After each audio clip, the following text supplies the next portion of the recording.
الحمد لله نحمده ونستعينه ونستغفره ونؤمن به ونتوكل عليه ونعوذ بالله من شرور أنفسنا ومن سيئات أعمالنا من يهده الله فلا مضل له ومن يضلله فلا هادي له ونشهد أن لا إله إلا الله وحده لا شريك له ونشهد أن سيدنا ومولانا محمدا عبده ورسوله وبارك وسلم تسليما كثيرا أما بعد فأعوذ بالله من الشيطان الرجيم بسم الله الرحمن الرحيم ومن يرغب عن ملة إبراهيم إلا من سفه نفسه ولقد اصطفيناه في الدنيا وإنه في الآخرة لمن الصالحين إذ قال له ربه أسلم قال أسلمت لرب العالمين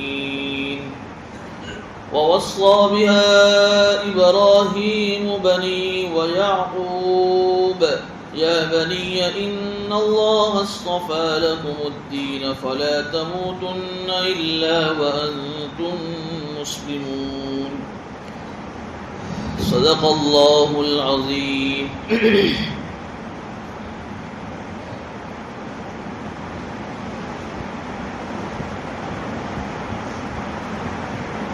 سورہ بقرہ کے 15 رکوع پورے ہو گئے، 16واں رکوع آج شروع ہو رہا ہے اور آیت نمبر 130 شروع ہو رہی ہے۔ پچھلے کئی ہفتوں سے آپ مسلسل حضرت ابراہیم علیہ السلام کی سیرت کے بارے میں اور ان کے بنائے ہوئے کعبۃ اللہ کے بارے میں آپ سن رہے ہیں۔ آج کا یہ رکوع بھی انہی کے بارے میں ہے۔ حضرت ابراہیم علیہ السلام کے دین کے تعلق سے کچھ اصولی باتیں اس آیت میں اللہ رب العزت نے ارشاد فرمائی ہیں۔ سب سے پہلے ہم ترجمہ کرتے ہیں۔ وَمَن يَرْغَبُ عَن مِّلَّةِ إِبْرَاهِيمَ إِلَّا مَن سَفِهَ نَفْسَهُ، اور جو بھی حضرت ابراہیم علیہ السلام کے دین سے اعراض کرے گا، منہ پھیرے گا، روگردانی کرے گا، وہ وہی آدمی ہوگا کہ جو اپنے آپ کو جس نے اپنے آپ کو بیوقوف اور پاگل بنا رکھا ہے۔ حالانکہ اللہ رب العزت نے اسی دین کی نسبت پر انہیں دنیا میں قبول فرمایا اور آخرت میں بھی اللہ تعالیٰ ان کو نیک لوگوں میں شمار فرمائے۔ اس آیت کے اندر ایک لفظ آیا ہے ملت، اور ہم ایک لفظ اور سنتے آتے ہیں دین، اور ایک لفظ سنتے ہیں شریعت۔ دین، ملت اور شریعت، بار ہمارے کانوں میں یہ الفاظ پڑھتے رہتے ہیں۔ پہلے اس کی وضاحت سمجھ لو کہ کیا چیز ہے یہ۔ دین اور ملت تو دونوں ایک ہی چیز ہیں، دین کہہ لو ملت کہہ لو۔ شریعت اور دین میں کچھ فرق ہے۔ حضرت آدم علیہ السلام سے لے کر آخری نبی تاجدار مدینہ سرکار دو عالم حضرت محمد مصطفیٰ صلی اللہ علیہ وسلم تک جتنے بھی نبی دنیا میں آئے ہیں، ان تمام کو اللہ رب العزت نے ایک ہی دین عطا فرمایا، ایک ہی ملت عطا فرمائی، ایک ہی مذہب عطا فرمایا، جس کا ہم ترجمہ کرتے ہیں مذہب کے نام سے، اور اس کا ہم ترجمہ کر لیجیے گجراتی میں دھرم۔ دین، ملت، مذہب، دھرم سب ایک ہی ورڈ ہے، بھاشا کے حساب سے الگ الگ ہے۔ حضرت آدم علیہ السلام سے لے کر حضرت محمد صلی اللہ علیہ وسلم تک ایک ہی دین ہے، ایک ہی مذہب ہے، ایک ہی ملت ہے، ایک ہی دھرم ہے، اور وہ ہے دین اسلام۔ ان الدین عند اللہ الاسلام، جس کا تذکر اللہ نے قرآن کریم میں فرمایا کہ اللہ کے نزدیک دین ایک ہی ہے اور وہ ہے دین اسلام۔ ابھی دین کیا ہے؟ دین اللہ رب العزت نے جن جن باتوں پر ایمان لانے کا ہمیں حکم دیا ہے، ان تمام باتوں پر ایمان لانا، اسی کا نام دین ہے، جس کو ہم ایمان مجمل میں مکتب میں مدرسے میں پڑھتے ہیں، ایمان مفصل میں ایمان مجمل کا ترجمہ ہم کرتے ہیں، آمنت باللہ، میں اللہ پر ایمان لایا اس طریقے سے جیسا کہ اللہ اپنی ذات اور صفات کے اندر ہے۔ یہ ایمان کی شارٹ ڈیفینیشن ہے، ایمان کی ایک مختصر اس کی چھوٹی سی ویاخیا ہے۔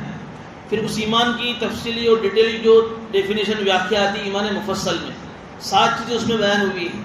اللہ پر ایمان لانا، نبیوں پر ایمان لانا، فرشتوں پر ایمان لانا، کتابوں پر ایمان لانا، قیامت پر ایمان لانا، مرنے کے بعد دوبارہ زندہ ہونے پر ایمان لانا، اچھی اور بری تقدیر پر ایمان لانا۔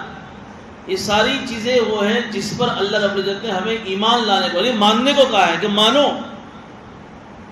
حالانکہ یہ سب چیزیں ہماری آنکھوں سے پردے میں ہیں، چھپی ہوئی ہیں، اور ایمان نام اسی کا ہے کہ جو چیز ہمارے آنکھوں سے چھپی ہوئی ہے، جو چیز پردے غیب میں ہے، محض ہم اس کو اس لیے مان رہے ہیں کہ وہ ساری باتیں ہمیں قرآن و حدیث سے ہمارے نبی نے ہمیں بتائی، اسی کا نام ایمان ہے۔ اور تمام نبیوں میں حضرت آدم علیہ السلام سے لے کر حضرت محمد صلی اللہ علیہ وسلم تک ہر نبی کو اللہ نے اسی دین کو لے کر بھیجا ہے۔ اس کا مطلب یہ ہوا کہ ہر نبی کے زمانے میں ہر نبی کی ایک ہی دعوت ہوتی تھی، وہ دعوت ہوتی دعوت ایمان اور دعوت اسلام۔ اس میں کسی نبی کا کوئی اختلاف نہیں ہے کہ حضرت آدم علیہ السلام نے کسی اور اللہ کی دعوت دی ہو، حضرت موسیٰ علیہ السلام نے کسی اور اللہ کی طرف دعوت دی ہو، حضرت عیسیٰ علیہ السلام نے کسی اور اللہ کی طرف، ایسا نہیں ہے۔ سب کے نزدیک بنیادی بیسک کامن چیز یہی ہے، یہ ایمان مفصل۔ اس کا مطلب آپ سمجھ گئے کہ یہ دین کوئی 1400 سال پرانا مذہب اور دھرم نہیں ہے۔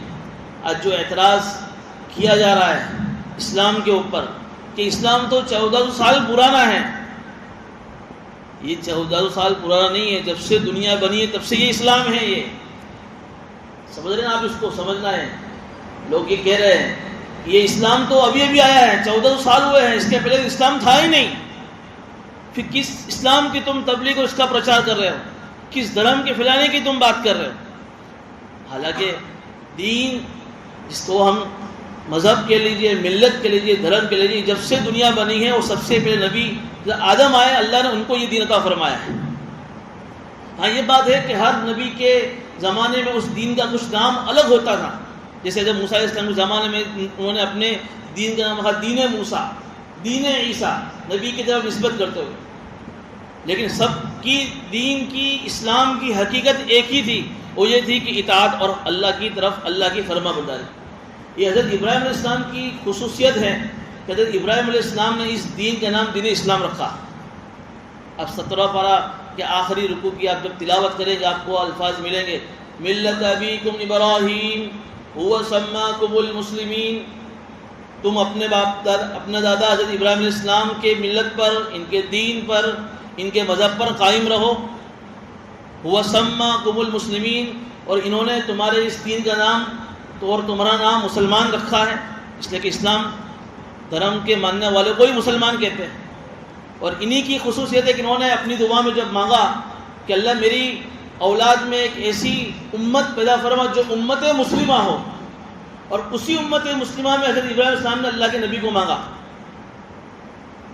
چنانچہ آپ 2 ہفتے سے ہم سن رہے ہیں کہ ان کی دعا قبول ہوئی، اور ان کی دعا کے صدقے میں بنو اسماعیل کے خاندان سے اللہ کے نبی صلی اللہ علیہ وسلم دنیا میں آئے، اور اللہ کے نبی صلی اللہ علیہ وسلم کی جو امت آئی اس امت میں ہم سب پیدا ہوئے۔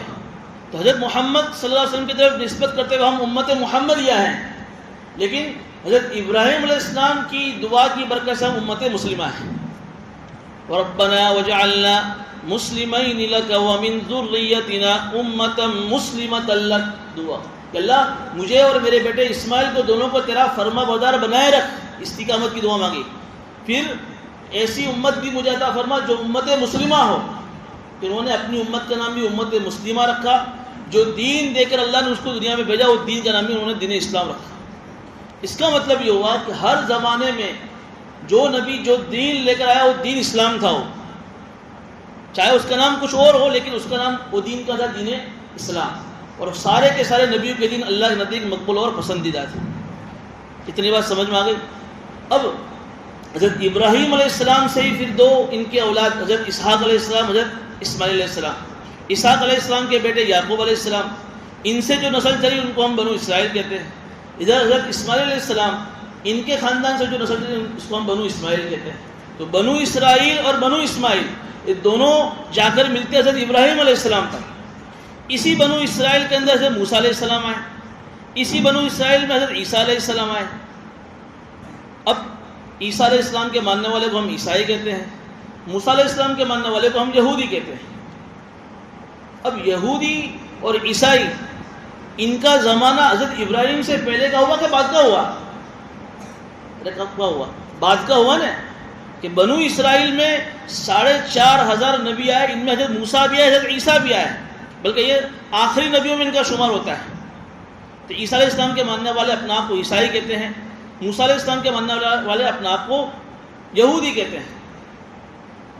اب ہوا یہ کہ حضرت موسیٰ علیہ السلام پر اللہ نے جو کتاب اتاری تورات، اس زمانے کے جو یہودی تھے وہ اصل میں اصلی یہودی تھے، اور وہ اصلی تورات تھی جس پر یہ لوگ عمل کرتے تھے. پھر بعد میں جو زمانہ گیا وہ تورات کے اندر انہوں نے اپنے جو ہے ان کے علماء نے اور ان کے رہبانیین نے اس سے اتنی ساری پھیر پھار کی کہ اصل تورات بدل دی. جب اصل تورات بدلی تو اس کے ماننے والے یہودی بھی اصلی نہ رہے، یہودیت بگڑ گئی. اس کے بعد عیسیٰ علیہ السلام آئے. عیسیٰ علیہ السلام جس وقت نبی بن کر آئے اس وقت کا دین عیسائیوں کا وہ اسلام ہی تھا. اس زمانے کے جو عیسائی تھے وہ اصل میں اس زمانے کے مسلمان تھے. لیکن پھر عیسیٰ علیہ السلام کے 200 سال کے بعد جو پولس آیا اس نے جو پورا عیسائیت کی جو پوری تاریخ اس کی لمبی جوڑی، اس کی جو پوری صورت بدل ڈالی. اب آج کے زمانے کی جو عیسائیت ہے وہ اس زمانے کی عیسائیت نہیں ہے، یہ بگڑی ہوئی عیسائیت ہے. آج کے زمانے کی یہودیت وہ اس زمانے کی یہودیت تھی، بگڑی ہوئی یہودیت ہے. تو اب اللہ تعالیٰ اس آیت کے اندر یہودیوں کو، عیسائیوں کو اور اللہ کے نبی صلی اللہ علیہ وسلم کے زمانے کے مشرکین مکہ کو، تینوں کو کہہ رہے ہیں کہ تم تینوں کے تینوں، کیونکہ اللہ کے نبی صلی اللہ علیہ وسلم کے زمانے کے جو عرب تھے وہ بنو اسماعیل میں سے تھے، اور یہ ادھر یہودی اور عیسائی یہ بنو اسرائیل میں تھے تو تینوں کی طرح حضرت ابراہیم علیہ السلام کی اولاد ہی. تو اللہ کہہ رہے کہ تم تینوں کو تو اپنے باپ حضرت ابراہیم علیہ السلام کے دین پر رہنا چاہیے تھا. اور حضرت ابراہیم علیہ السلام کا جو دین تھا دین اسلام تھا، اور دین اسلام کا مطلب یہ تھا کہ اللہ کی توحید پر جمنا اور اللہ کی اطاعت کے اوپر جمے رہنا. اب تم جس یہودیت کی دعوت دے رہے ہو، تم جس عیسائیت کی دعوت دے رہے ہو، اور مشرکین مکہ جو بت پرستی میں توحید کو چھوڑ کر مورتی پوجا میں لگے ہوئے ہیں، گویا کہ تم نے حضرت ابراہیم علیہ السلام کے دین کو چھوڑ دیا اور اپنی خود جو یہودیت جو اس زمانے کی تھی بگڑی ہوئی تم نے اس کو اختیار کر لیا. اب دیکھیے جب یہ سمجھ گیا اب اس آیت کا ترجمہ سمجھیے. اللہ تعالیٰ کہہ رہے ہیں کہ ابراہیم علیہ السلام کے دین سے، ان کے مذہب سے، ان کے دھرم سے جو بھی روگردانی کرے گا وہ اپنے آپ کو پاگل بنا رہا ہے. یہ بیوقوفی ہے کہ تم ان کے اولاد میں ہو، تمہارے باپ دادا کا حضرت یعقوب علیہ السلام، حضرت اسحاق علیہ السلام، حضرت ابراہیم علیہ السلام، ان کا اصل مذہب تو دین اسلام تھا. تو تمہیں تو ان کی مذہب کی پیروی کرنی چاہیے تھی، نہ یہ کہ تم پھر ان کے بعد اس یہودیت کی تم لوگوں کو دعوت دے رہے ہو. نجات تمہاری اسی میں ہے کہ تم جس دین کو لے کر ابراہیم علیہ السلام آئے اسی دین پر تم قائم رہو. یہ مشرکین مکہ سے بھی کہا جا رہا ہے جس توحید کو لے کر ابراہیم علیہ السلام آئے اسی توحید پر تم قائم رہو. اگر تم اسی توحید پر قائم نہیں رہتے ہو تو الا من صفی نفسہ، تم جو ہے اپنا آپ کو بیوقوف بنا رہے ہو. وَلَقَدِ اصْطَفَيْنَاهُ فِي الدُّنْيَا، آگے اللہ فرما رہے ہیں کہ اسی دین کی بنیاد پر، اسی دین کی نسبت پر ہم نے ابراہیم علیہ السلام کو دنیا میں قبول فرمایا. چنانچہ آپ نے پچھلے سنا کہ جس وقت ابراہیم علیہ السلام اپنے زمانے میں نبی بن کر آئے اور انہوں نے جو اس دین اسلام کے پھیلانے میں جن تکلیفوں کا سامنا کرا، اس میں ایک تکلیف یہ بھی آئی کہ وقت کا حاکم، وقت کا بادشاہ نمرود ان کا مخالف ہوا اور انہوں نے پھر ایک جو ہے ان کو آگ میں ڈالا. لیکن اللہ تعالیٰ نے ان کی آگ کو گلے گلزار بنا دیا، ان کی آگ کو باغیچہ بنا دیا، اور ایسا باغیچہ بنایا کہ آگ سلامتی والی اور ٹھنڈی بن گئی. تو پوری دنیا نے دیکھا جب یہ آگ ابراہیم علیہ السلام کے لیے ٹھنڈی بنی اور اس آگ سے صحیح سلیم واپس آئے، اس وقت لوگ سمجھ گئے کہ یہ کوئی عام معمولی آدمی نہیں. تو اللہ تعالیٰ نے ان کو دنیا میں کیسا قبول فرمایا کہ دنیا کے اندر سارے لوگوں نے ان کے سامنے اپنا آپ کو جھکا دیا. یہاں تک کہ دنیا کے اندر جتنی بھی قومیں آئی، یہ یہودی کہہ لو، یہ عیسائی کہہ لو، یہ مشرکین مکہ، اگرچہ یہ ان کے دین پر قائم نہیں رہے لیکن یہ لوگ اپنا آپ کو تو یہ کہتے ہیں کہ ہم ملت ابراہیم پر قائم ہیں. اس لیے اللہ کے نبی صلی اللہ علیہ وسلم کے زمانے میں جو مشرکین مکہ تھے، اگرچہ وہ جہالت کی وجہ سے اور دین سے دوری کی وجہ سے یہ لوگ شرک میں اور بت پرستی میں مبتلا ہو گئے تھے، لیکن کچھ مٹے ہوئے آثار حضرت ابراہیم علیہ السلام کی ان کے اندر باقی تھے۔ چنانچہ وہ لوگ حج بھی کرتے تھے، کفار مکہ مشرکین مکہ جو عرب کے علاقے، عمرہ کرتے تھے، قربانی کرتے تھے، مہمان نوازی کرتے تھے، جو عربوں کی خاص حضرت ابراہیم علیہ السلام کی صفت تھی۔ تو بہرحال یہ کچھ آثار ان کے اندر باقی تھے، اور یہ لوگ اپنے آپ کی نسبت حضرت ابراہیم علیہ السلام کی طرف کرنے میں اپنے آپ کو فخر محسوس کرتے تھے۔ تو اللہ ان کو یہی کہہ رہے ہیں کہ جس دین کی بنیاد پر ہم نے ان کو دنیا میں قبول فرمایا، وَإِنَّهُ فِي الْآخِرَةِ لَمِنَ الصَّالِحِينَ، اور آخرت میں ہم ان کو نیک لوگوں میں شمار کریں گے، اور ان کا کیا مقام ہوگا اور وہ آخرت میں ان کو پتہ چلے گا۔ اِذْ قَالَ لَهُ رَبُّهُ أَسْلِمْ، اور اسی دین کی بنیاد پر جب اللہ رب العزت نے ان سے فرمایا اسلم، اے ابراہیم السلام میرے فرما بردار بن جاؤ، یا اسلم کا ترجمہ ہم مسلمان بننے کا نہیں کریں گے۔ اگر کوئی آدمی ظاہری ڈکشنری اور ظاہری کسی عالم کی رہبری کے بغیر اگر اس کا ترجمہ اگر یہ کرے گا کہ ابراہیم السلام کے رب نے ابراہیم السلام سے فرمایا اسلم، مسلمان ہو جا، اور ابراہیم السلام نے فرمایا اسلم تو میں مسلمان ہو گیا، ترجمہ بالکل غلط۔ یہ اسلم کا ترجمہ کریں گے، ابراہیم السلام جب مسلمان ہوئے تھے کیا اس سے پہلے مسلمان نہیں تھے؟ ارے یہاں اسلم کا ترجمہ کریں گے کہ ابراہیم السلام میرے فرما بردار بندے بن جاؤ، میری اطاعت کرو، جو اسلام کی اصل حقیقت ہے کہ اللہ کی اطاعت، اللہ کی فرما برداری ہر لمحہ اور ہر گھڑی۔ ابراہیم السلام نے اس کے جواب میں کیا فرمایا؟ قال اسلمت لرب العالمین، کہ اللہ میں تمام جہانوں کے رب پر میں اسلام لے آیا، مطلب میں نے تمام جہانوں کے رب کی میں نے فرما برداری اختیار کر لی۔ دیکھیں یہاں پر ابراہیم علیہ السلام نے یہ نہیں کہا کہ اسلمت لک، اللہ میں نے تیری فرما برداری کی، لہجہ بدل دکھایا، لرب العالمین فرمایا کہ تمام جہانوں کے پروردگار کی میں نے فرما برداری فرمائی۔ علماء فرماتے ہیں کہ اس کی دو وجہ ہیں، ایک تو یہ کہ جس اللہ کی میں نے فرما برداری کی ہے وہ اللہ کون ہے؟ وہ اللہ تمام جہانوں کا رب ہے، اور جو پوری کائنات کا رب ہو، اصل اسی کی عبادت کرنی چاہیے، اصل اسی کی طرف جھکنا چاہیے، یہ اس میں اشارہ ہے۔ اور دوسرا اشارہ یہ ہے کہ اگر میں اللہ کی فرما برداری کرتا ہوں تو کوئی اللہ پر احسان نہیں کرتا میں۔ یہ بھی ایک آج کے زمانے میں ایک چیز لوگوں کے دماغ میں آ رہی ہے، یار یہ اللہ تعالیٰ نے دنیا کیوں بنائی؟ کیا ضرورت ہے اللہ کو دنیا بنانے کی؟ یہ 5 ٹائم کی نماز پڑھنے کے لیے مسجد میں آؤ، نہیں اللہ کے سامنے جھکو، نہیں اللہ کی بات مانو، اور یہ اللہ کی فرما برداری کیا ضرورت تھی؟ ایسے ایسے سوالات دل میں آتے ہیں۔ ابراہیم السلام کہہ رہے اگر میں اللہ کی فرما برداری کر رہا ہوں اور اس کے سامنے جھک رہا ہوں تو کوئی احسان نہیں کر رہا ہوں، جس ہستی کے سامنے میں جھک رہا ہوں وہ تو میرا رب ہے جس نے مجھے کتنی ساری نعمتوں سے نوازا ہے۔ ایک دنیا میں ایک معمولی آدمی اگر ہمارے اوپر کوئی احسان کرتا ہے تو پوری زندگی ہم اس کے احسان تلے دبے رہتے ہیں۔ الانسان عبد الاحسان، کہ انسان احسان کا غلام ہوتا ہے، پوری زندگی آدمی اس کا وفادار ہوتا ہے۔ تو جس نے ہمیں اتنی ساری نعمتیں دی ہو دنیا میں، کیا اس نعمتوں کا تقاضا یہ نہیں ہے کہ اس نعمت دینے والے کے سامنے جھکا جاوے؟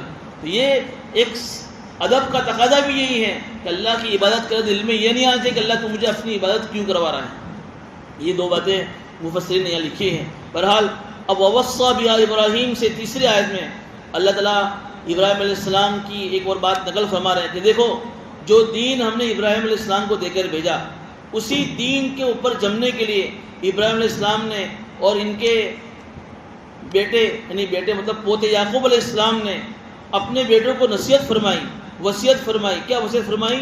یا بنی ان اللہ اصطفیٰ لکم الدین، کہ میرے بیٹو اللہ تعالیٰ نے تمہارے لیے اس دین کو پسند فرمایا ہے، فلا تموتن الا وانتم مسلمون، تم مت مرنا مگر اسلام کی اور فرما برداری کی حالت میں۔ یعنی ابراہیم علیہ السلام کے بارے میں اللہ تعالیٰ اس آیت میں فرما رہے ہیں کہ صرف اپنی بارے میں نہیں، اپنے بعد ان کی جتنی بھی اولاد آئی ان تمام اولاد کو بھی اسی دین اسلام پر ثابت قدم رہنے کی انہوں نے ترغیب دی۔ اب آگے آیت آ رہی ہے، یعقوب علیہ السلام کا پورا واقعہ آ رہا ہے۔ اصل میں یہ آیت اللہ تعالیٰ نے اس لیے بیان فرمائی کہ ان کے بعد جو یہودی آئے، جو عیسائی آئے، آج بھی جو یہود عیسائی ہے وہ یہ کہتے ہیں کہ ہمارے باپ دادا نے تو ہمیں یہ کہا تھا کہ تم یہودی ہو کر مرنا، تم عیسائی ہو کر مرنا۔ اللہ تعالیٰ کہہ رہے کہ دیکھو قرآن میں تو یہ کہا جا رہا ہے کہ ابراہیم علیہ السلام نے بنی اپنے بیٹوں کو، یعقوب علیہ السلام نے اپنے بیٹوں کو کیا وصیت کی تھی؟ یہودی بننے کی وصیت کی تھی، عیسائی بننے کی وصیت کی تھی۔ ان اللہ اصطفیٰ لکم الدین، یہ تو اپنے بیٹے کو یہ وصیت کر رہے ہیں کہ اللہ تعالیٰ نے تمہارے لیے دین کو پسند فرمایا ہے، فلا تموتن الا وانتم مسلمون، تم مت مرنا مگر اسی دین کے اوپر مرنا. تم جو یہ دعوے کر رہے ہو تمہارے سارے کے سارے دعوے جھوٹے ہیں. یہ یہودیت کی جو دعوے کر رہے ہو یہودیت اصل مذہب ہے اور عیسائی جو اصل مذہب ہے, یہ تمہارے سارے دعوے جھوٹے ہیں. تمہارے باپ دادا تو جس دین کی تمہیں وصیت کر گئے وہ دین اسلام ہے. اس سے آگے اللہ تعالیٰ اس کے بعد یعقوب علیہ السلام کا واقعہ نقل فرما رہے ہیں. چونکہ یہ یعقوب علیہ السلام کے خاندان سے ہی تھے یہودی اور عیسائی, خاص کر کے ان کا واقعہ نقل فرما رہے ہیں. ام کنتم شہداء اذ حضر یعقوب الموت, کیا جس وقت یعقوب علیہ السلام کو موت کا وقت قریب آیا تم حاضر تھے؟ یعنی گویا کہ آپ یوں سمجھیے کہ ایک سین اللہ تعالیٰ نے ہمارے سامنے لا کر رکھ دیا. ابراہیم علیہ السلام کے مرنے کا وقت قریب ہے, بالکل پتھاری میں ہے, مرض الوفات چل رہی ہے اور سامنے ان کے 12 بیٹے بیٹھے ہوئے ہیں, اور اللہ تعالیٰ اپنے نبی پر یہ وحی نازل کر رہے ہیں کہ جس وقت یعقوب علیہ السلام پتھاری میں ہیں, مرنے کا وقت قریب ہے, سامنے 12 بیٹے اپنے ابا کے سامنے بیٹھے ہوئے ہیں. اللہ سوال کر رہے ہیں, اے نبی جی آپ ان سے پوچھو کہ کیا اس وقت تم حاضر تھے؟ ظاہر سی بات ہے کہ حضور اکرم صلی اللہ علیہ وسلم کے زمانے کے جو یہودی جو عیسائی جس وقت یہ آیت اللہ تعالیٰ کے نبی ان کو سنا رہے وہ حاضر تو تھے نہیں. جب تم حاضر نہیں تھے جس وقت یعقوب علیہ السلام اپنے بیٹوں کو جمع کر کے کچھ نصیحت کر رہے ہیں, پھر تم کس بات پر یہ دعویٰ کرتے ہو کہ ہم کو یعقوب علیہ السلام نے یہ وصیت کی تھی کہ تم یہودی پر مرنا؟ اللہ کہہ رہے کہ میں حاضر تھا. اللہ کہہ میں گواہ ہوں, میں دیکھ رہا تھا کہ یعقوب علیہ السلام نے اپنے بیٹوں کو جمع فرمایا ہے. وہ یعقوب علیہ السلام کے سامنے ان کے 12 بیٹے ہیں, اور کیا کہہ رہے اپنے بیٹوں سے, ما تعبدون من بعد اذ قال لبنی ما تعبدون من بعدی, اور یاد کرو اس وقت کو جب کہہ رہے تھے اپنے بیٹوں سے کہ میرے بعد تم کس کی عبادت کرو گے. یہ سوال کیا. مفسرین نے یہاں ایک بات یہ بھی لکھی ہے کہ اس واقعے کے اندر ایک عبرت یہ بھی ہے کہ جب آدمی کے مرنے کا وقت قریب آئے تو آدمی کو اس وقت جب وہ دنیا سے جا رہا ہو اس کو کس چیز کی فکر ہونی چاہیے. اس کے بیٹے پاس میں بیٹھے ہوئے ہیں تو اس کے بیٹوں کے سامنے اس کو سب سے پہلے اپنے بیٹوں کے سامنے اس کو کیا بات رکھنی چاہیے؟ یہ بات رکھنی چاہیے جو بات یعقوب علیہ السلام نے اپنے بیٹوں کے سامنے رکھی. ما تعبدون من بعدی, میرے بعد تم کس دین پر ہوں گے, میرے بعد تم کس کی عبادت کرو گے. یعنی اس کا مطلب یہ ہے کہ تم ایسا نہ ہو کہ میرے بعد تم اس دین کو چھوڑ دو. آج ایک آدمی جس کے دنیا سے جانے کا وقت قریب ہو اور بہت ساری پراپرٹی کا مالک ہو تو اس کو یہ فکر ہوتی ہے کہ میرے بیٹے میرے بعد اس کے جب وارثین بنیں گے تو کیسے میری اس پیڑھی کو سنبھالیں. منع نہیں, اس کو منع نہیں کرتا میں, علماء منع نہیں فرماتے, لیکن جہاں ہم ہمارے بیٹے کی دنیا کی فکر کرتے ہوئے جاتے ہیں کہ میرے بیٹے سارے ویل سیٹ ہو کر جائیں, میرے بعد سارے میرے بیٹے اچھے اچھے دھندوں پر لگ جاویں, اچھی ایک فیکٹری والا اور ایک بزنس والا اپنی پیڑھی کی فکر کرتا ہے, ایک سروس والا اپنے بیٹوں کے لیے اونچے اونچے عہدے پر بٹھانے کی اس کو فکر کر کے جاتا ہے. یعنی یہ فکر ہوتی ہے کہ میرے بعد میرے بیٹے کی دنیا کا کیا ہوگا, لیکن یہ فکر نہیں ہوتی کہ میرے بیٹوں کے مرنے کے بعد ان کا کیا ہوگا. دو چیزیں الگ الگ ہیں. میرے جانے کے بعد میرے بیٹے کا کیا ہوگا, نہیں میرے بیٹے بھوکے مریں گے کہ کھائیں گے کہ نہیں کھائیں گے, کیا ہوگا. ایک یہ فکر, اور ایک یہ فکر ہے کہ میرے بیٹے جب مریں گے تو ان کے مرنے کے بعد ان کا کیا ہوگا. یہ نبی کی فکر ہے کہ جہاں ہم ان کی دنیا کی فکر کرتے ہیں. دیکھیے ابراہیم علیہ السلام نبی ہیں. آپ دیکھیے یعقوب علیہ السلام, ان کے ابا اسحاق یعقوب علیہ السلام خود نبی, ان کا ابا اسحاق علیہ السلام یہ بھی نبی, ان کے دادا ابراہیم علیہ السلام یہ بھی نبی, ان کے چچا اسماعیل علیہ السلام یہ بھی نبی, اور ان کے خاندان میں یوسف علیہ السلام یہ بھی نبی. پورا نبیوں کا گھرانہ ہے, نبیوں کی فیملی ہے یہ. لیکن پھر بھی اطمینان نہیں ہے یعقوب علیہ السلام کو اپنے بیٹوں کے بارے میں. جاتے جاتے بھی نصیحت کر کے جا رہے ہیں کہ دین کے اوپر ثابت قدم رہنا, دین اسلام کے اوپر تمہاری موت آئے. فلا تموتن الا وانتم مسلمون, آگے بھی آیا کہ مرنا اسی وقت ہے جب مرو تب دین اسلام پر مرو. اب یہاں سوال یہ ہوتا ہے کہ ایک طرف تو موت کے بارے میں ہمارا تصور ہے کہ موت کا وقت کسی کو معلوم نہیں ہے, اور دوسری طرف تو حضرت ابراہیم علیہ السلام اور یعقوب علیہ السلام اپنے بیٹے کو نصیحت کر رہے ہیں کہ جب بھی مرو تو اسلام پر مرنا, تو موت کا تو کوئی بھروسہ نہیں ہے. تو علماء فرماتے جب موت کا کوئی بھروسہ نہیں ہے, موت کب آئے کہ اس کا کوئی علم نہیں ہے, تو اس آیت کا ترجمہ اس کی تفسیر یہ ہوگی کہ جب موت کا کوئی بھروسہ نہیں ہے تو ہر لمحہ اور ہر گھڑی اللہ کی فرما برداری کے ساتھ جیو, تانی کب موت آ جائے. یعنی یہ نہیں کہ آج میں چلو ابھی تھوڑا گناہ کر لیتا ہوں, تھوڑی سی جو ہے نافرمانی کر لیتا ہوں, تھوڑے سے اپنے موت شوق پورے کر لیتا ہوں, بعد میں پھر تھوڑی عمر ہو جائے گی تو مسجد کا کونا پکڑ لوں گا اور اللہ کے سامنے توبہ کر لوں گا. ایسا نہیں. موت کا کوئی بھروسہ نہیں ہے. اس لیے یہ جو شیطان کی طرف سے جو باتیں دل میں آتی ہیں کہ ابھی تو جوانی ہے, ابھی تو موج مستی پورا کرنے کا زمانہ ہے, ابھی تو جو ہے گرم خون ہے, بعد میں پھر جب عمر ہو جائے گی اللہ کو منا لیں گے. یہ آپ نے دیکھا نہیں پلین حادثے میں کیا ہوا, 2 گھڑی پہلے آدمی زندہ تھا اور 2 منٹ کے بعد آدمی کہاں چلا رہا ہے. کیا کیا امیدیں لے کر لوگ جا رہے تھے. تو موت کا تو کوئی بھروسہ ہے ہی نہیں. تو یہ آیت سے پتہ چلتا ہے کہ ہر لمحہ ہر گھڑی آدمی کو اللہ کی فرما برداری کے ساتھ رہنا چاہیے, اور یہی اسلام کی حقیقت ہے. ابھی جو قربانی گئی, یہ قربانی سے اسی روح کو اللہ تعالیٰ ہر سال ہم سے زندہ کروا رہا ہے.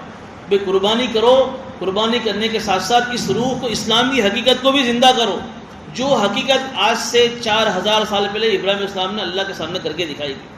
جو اللہ کا حکم آیا, اللہ کے اس حکم کو مان لیا, اپنی مرضی نہیں چلائی. یہ مزاج ہمارا بننا چاہیے, اور ہر وقت یہ بات رہنی چاہیے کہ میرے اللہ کی رضا کس میرے اللہ کے حکم کے پورا کرنے میں ہے.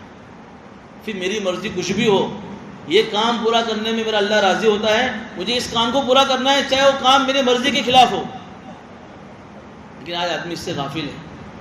وہ قرآن و حدیث کی آیتیں ہم کو یاد رہتی ہیں جو ہمارے مزاج کے خلاف ہے, ہمارے مزاج کے موافق ہے. دیکھو قرآن و آیت کا حکم دیکھو, وہ حدیث کے لیے دیکھو ہمارا اس پر کتنا عمل ہے.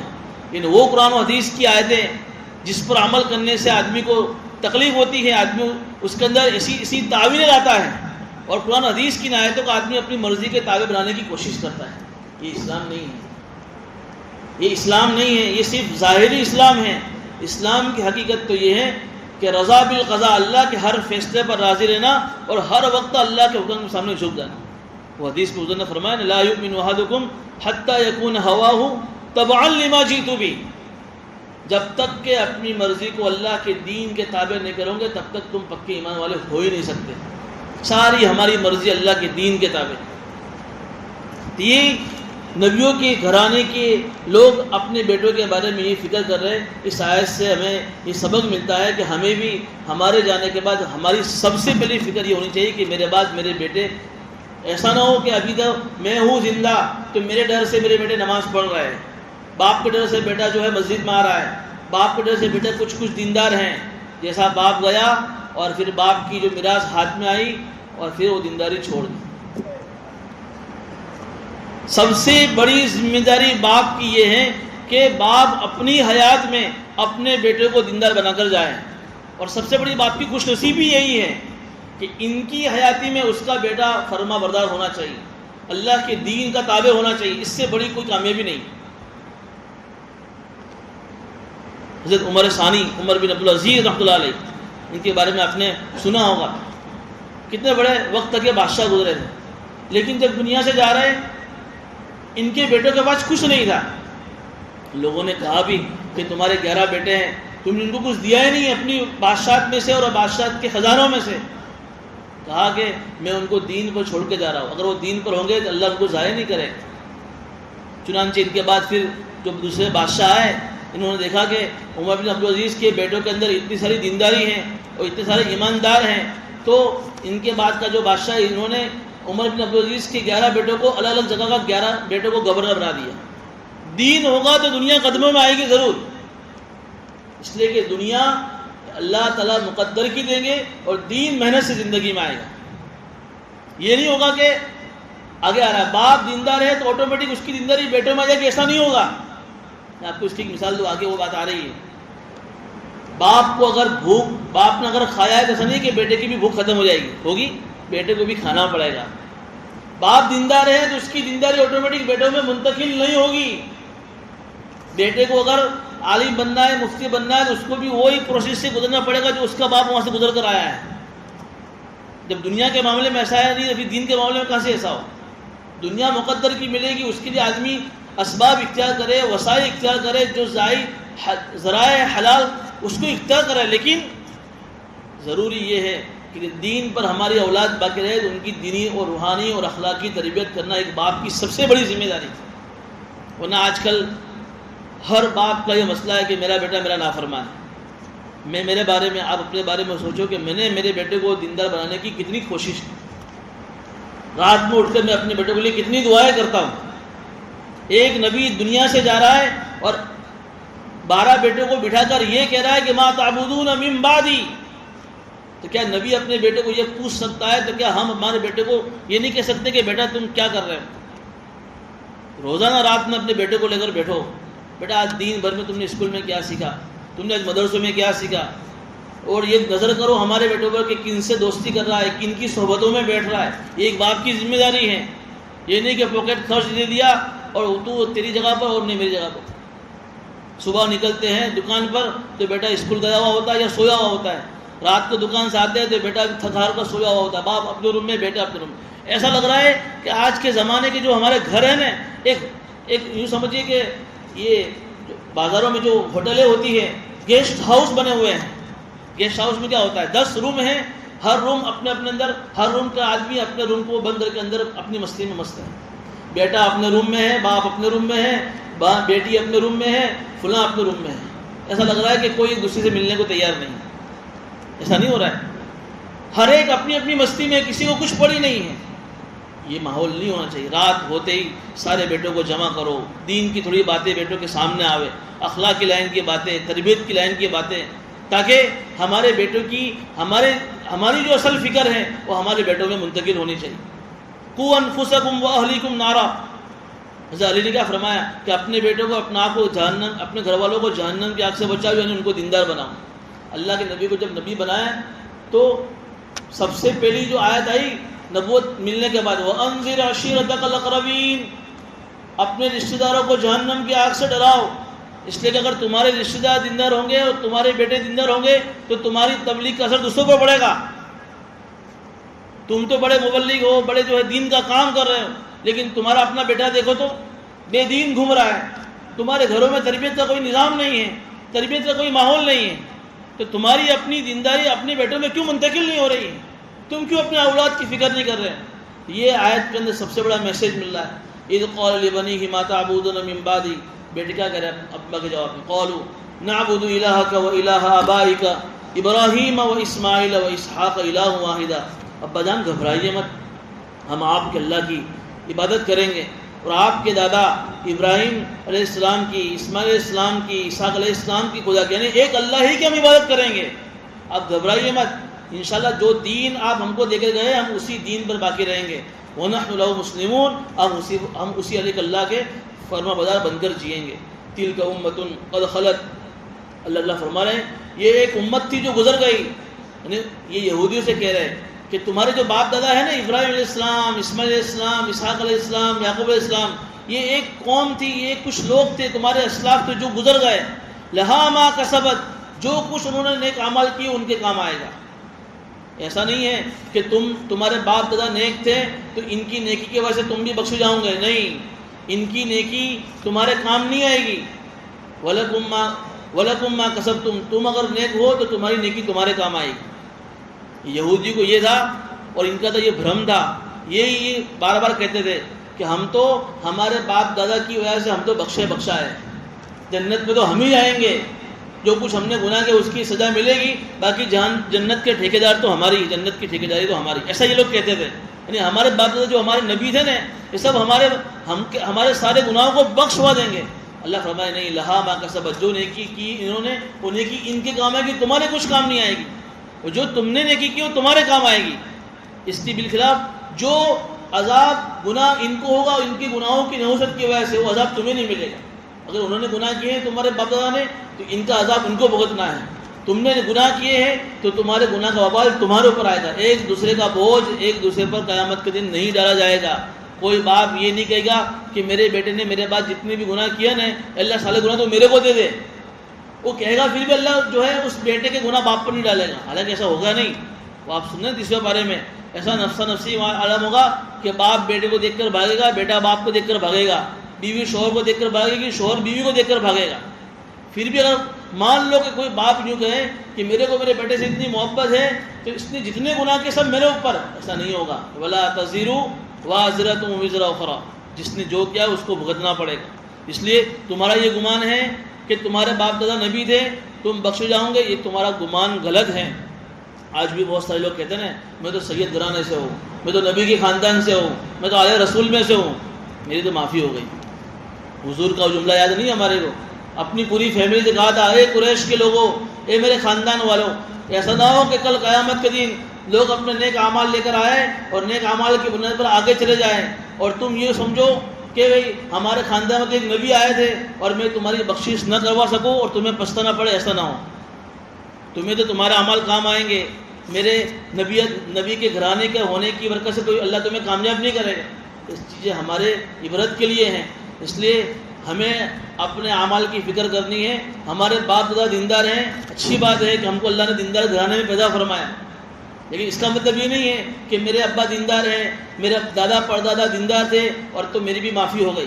اللہ کہہ رہے وَلَا تُسْأَلُونَ عَمَّا كَانُوا يَعْمَلُونَ، جو کام انہوں نے کیے اس کے بارے میں تم سے کوئی پوچھ نہیں ہوگی۔ جس نے جو کیا ہے اس سے اسی کی پوچھ ہوگی، اس سے تم دوسرے کے بارے میں مت پڑھو، دوسرے کی فکر میں مت پڑھو، اپنی فکر کرو۔ آج کے زمانے میں سب سے آسان کام کیا ہے؟ کسی دوسرے کی تنقید کرنا، سب سے آسان کام۔ اس کے لیے کوئی اس کو خرچ کرنے کی ضرورت نہیں۔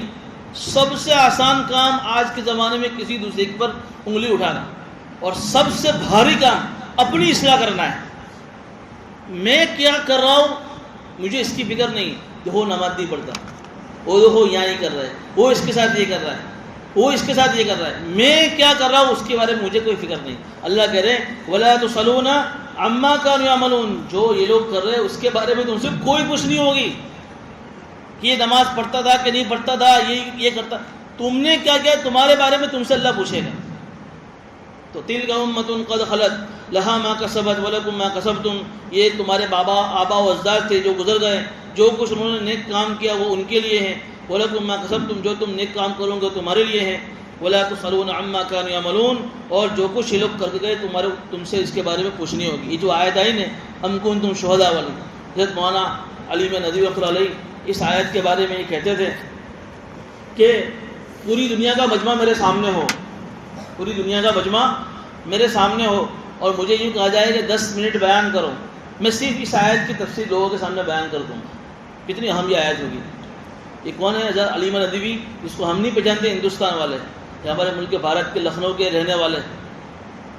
یہ اتنی بڑی ہستی تھی کہ جب کنگ فہد نے اپنے زمانے میں جب کعبۃ اللہ کا رینوویشن کیا اور اس وقت کعبۃ اللہ کو کھولنے کا جو دروازہ تھا کھولنے کا جب موقع آیا اور ان کے پاس جب ان کی چابی تھی، عرب کے بڑے بڑے علماء کنگ فہد کے پاس بیٹھے ہوئے تھے، اس وقت کنگ فہد نے اس کعبۃ اللہ کی دروازے کی چابی ان کے ہاتھ میں دی، کہا کہ تم اس طرح کا دروازہ کھولو۔ اتنے بڑے تھے یہ علی میاں ندوی رحمۃ اللہ علیہ۔ وہ یہ کہہ رہے اس آیت کی اہمیت کو بیان کرتے ہوئے کہ اگر پوری دنیا کا مجمع میرے سامنے ہو اور مجھے یہ کہا جائے کہ 10 منٹ بیان کرو، میں صرف اس آیت کی تفسیر کروں، اتنی اہم یہ آیت ہے کہ میرے بعد تم کس کی عبادت کرو گے۔ یہ آیت سے میسیج مل رہا ہے کہ ایک باپ کی سب سے بڑی ذمہ داری یہ ہونی چاہیے پوری زندگی بھر بھی اور مرتے وقت بھی کہ میرے بعد میرے بیٹے کس دین پر رہیں اور اس کے لیے میں نے کیا فکر کی۔ اللہ پاک ہمیں ان باتوں پر عمل کی توفیق عطا فرمائے۔